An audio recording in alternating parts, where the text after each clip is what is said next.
Hi, everyone. Happy Monday, and welcome to the Northern Kentucky Spotlight Podcast powered by C Crew. I'm your host, Sarah Brookbank. Today on the podcast, we are joined by Tami Wilson, the Chamber's Vice President of Government Relations and Business Advocacy. She talks about recent advocacy updates and the 2026 legislative session and business advocacy preview event happening later this month. We are also joined by Brian McLaughlin of People Working Cooperatively. He also highlights two upcoming events, the Ramp It Up for Veterans Telethon and Prepare a Fair.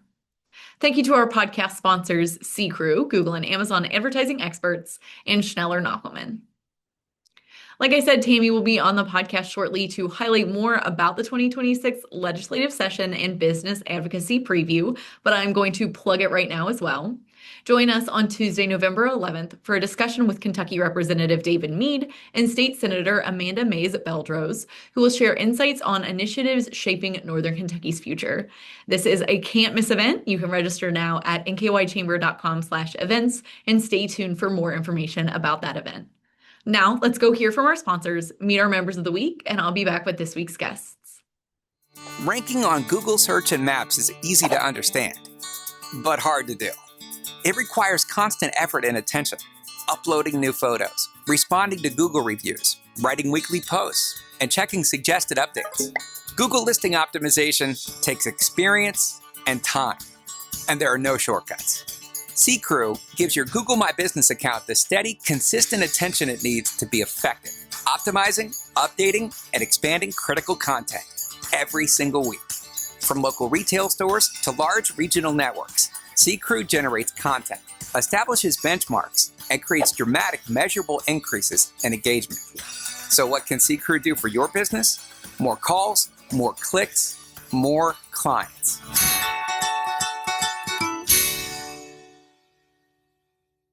Congratulations to our members of the week.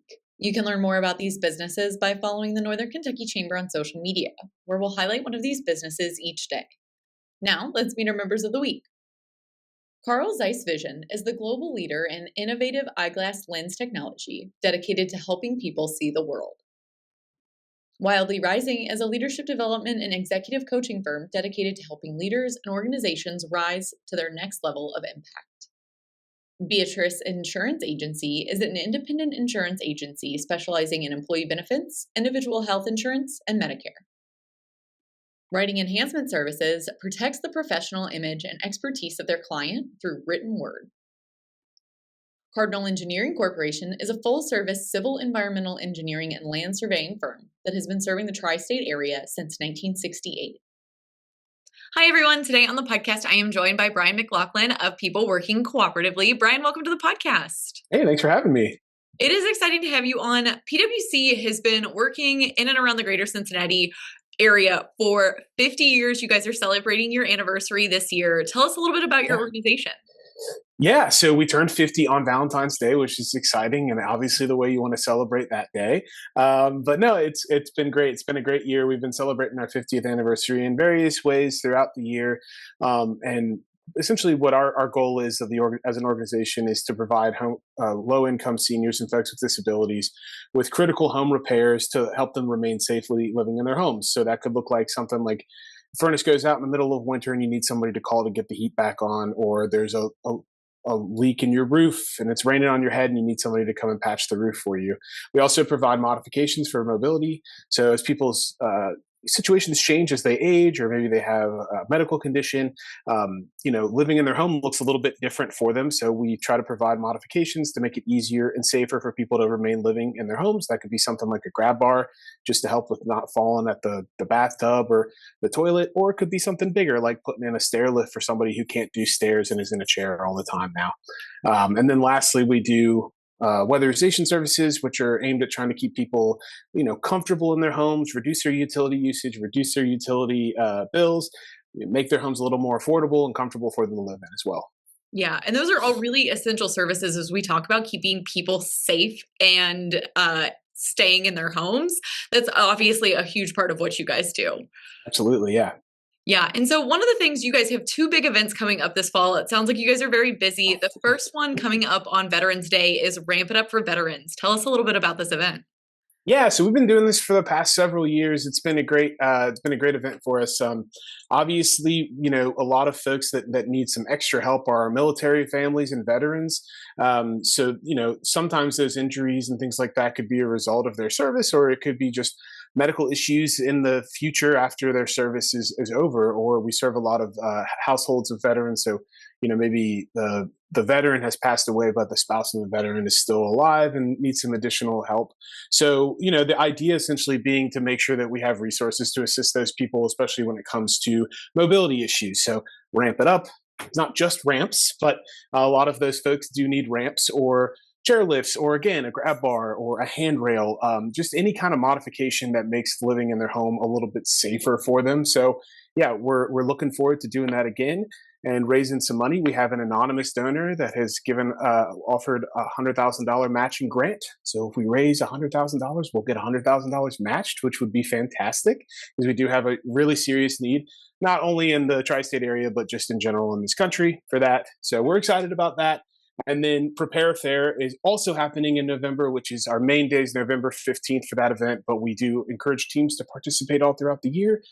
And it's our largest volunteer event of the year, and a great way for people to get involved. We ask them to go and rake leaves and clean gutters for our clients and folks who can't keep up with those tasks anymore. We specifically try to target people with a disability, who are elderly, who can't keep up with that kind of stuff in their lives anymore. Great way to have some fun, team building, faith-based organizations. Great way to get to know people a little bit differently and just show some love and care for people right around you. I bet you there's somebody in your neighborhood who could use that kind of help, and you may or may not be aware of it, but there's a really great need for that kind of stuff, and a great way to get introduced into like what we do, the people we serve, and the needs that are out there in the community. If you volunteer for us on that day, I have a feeling that you will run into a situation where you'll see the need beyond raking somebody's leaves. Some of the conditions that people are living in are very challenging. We're trying our best by cleaning the gutters and raking the leaves, but it also kind of opens people's eyes as to the situations people are living in, and they can kind of understand what our mission is and why we're doing what we're doing a little more. Yeah, and I have been a volunteer for Prepare Fair a couple of times, raking leaves, and it's a really great, easy day if you want to volunteer and do something as a group.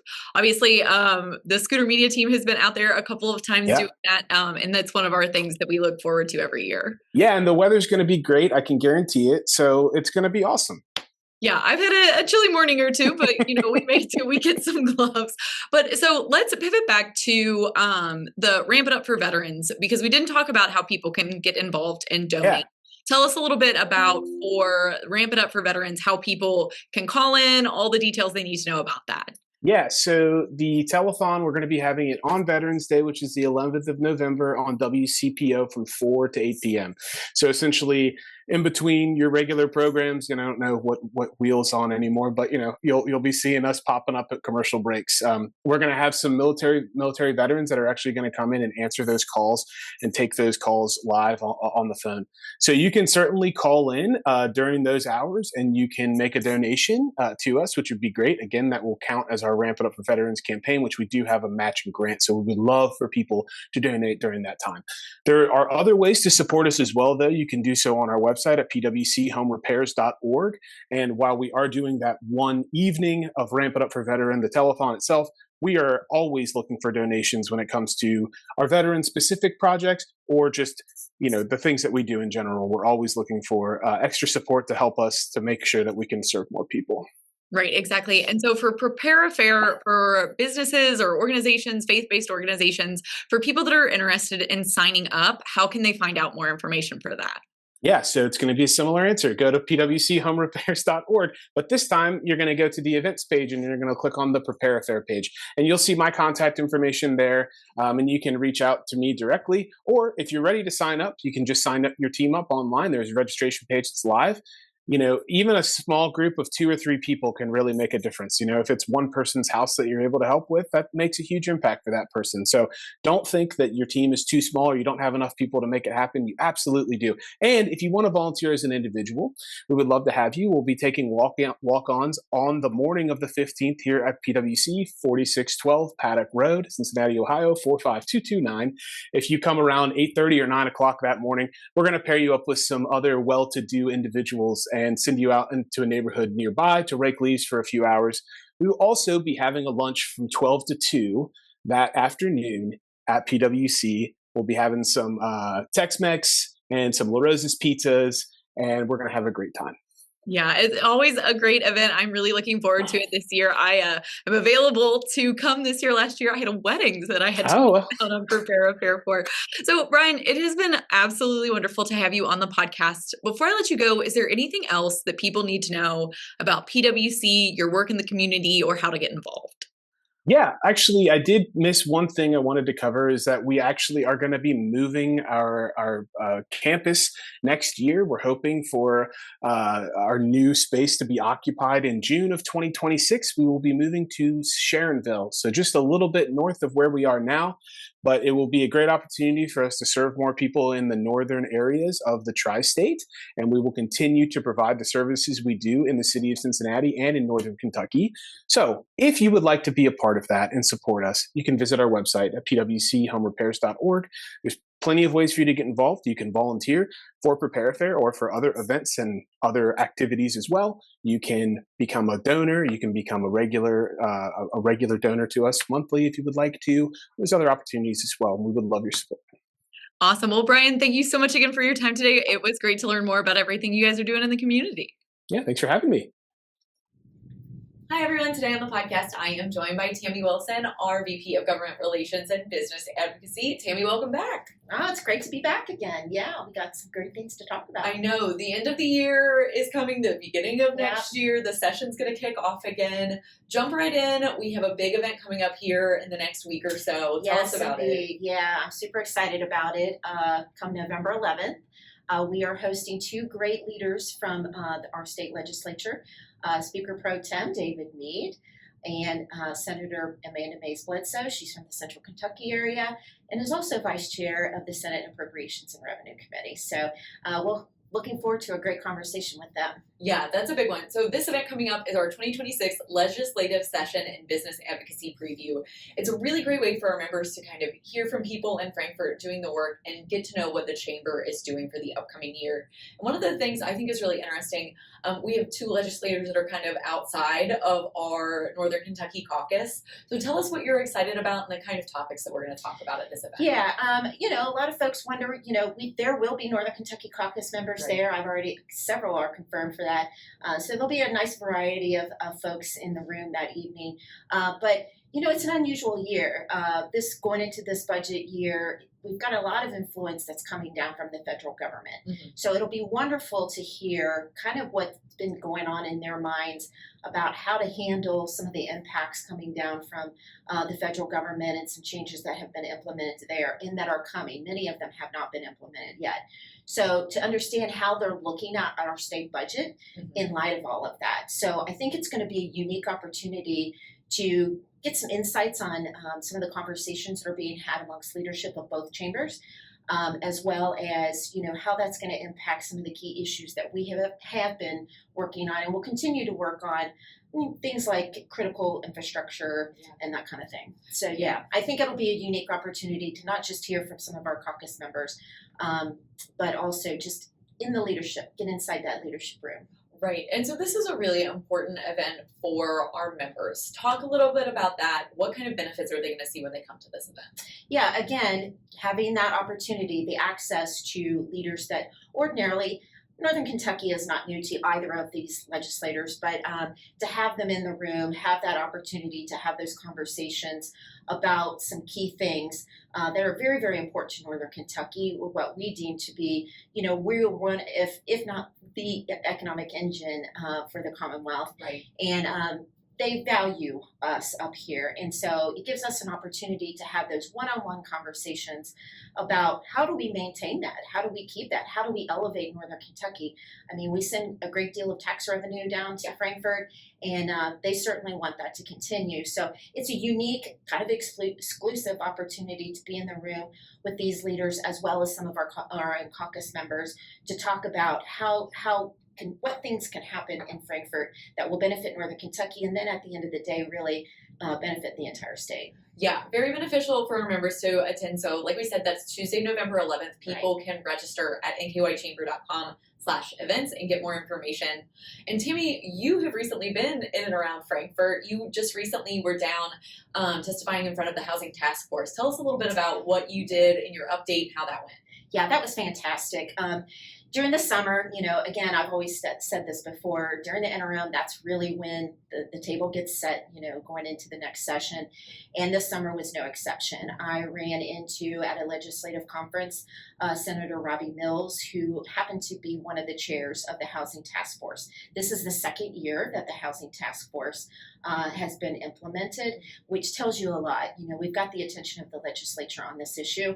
And I was talking to him about our housing blueprint, which is as a result of the work that has been going on for well over 2 years involving over 90 community leaders, including the Ad District, Brighton Centers and Properties and whatnot.